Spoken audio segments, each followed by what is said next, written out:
कर्पूरगौरं करुणावतारं संसारसारं भुजगेन्द्रहारं सदा वसन्तं हृदयारविन्दे भवं भवानी सहितं नमामि भवं भवानी सहितं नमामि।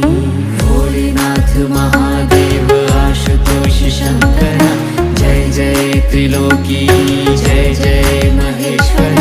भोलेनाथ महादेव आशुतोष शंकर जय जय त्रिलोकी जय जय महेश्वर। ब्रह्मा मुरारी सुरार्चितलिङ्गं निर्मलभासितशोभितलिङ्गं जन्मज दुःखविनाशकलिङ्गं तत्प्रणमामि सदा शिवलिङ्गम्।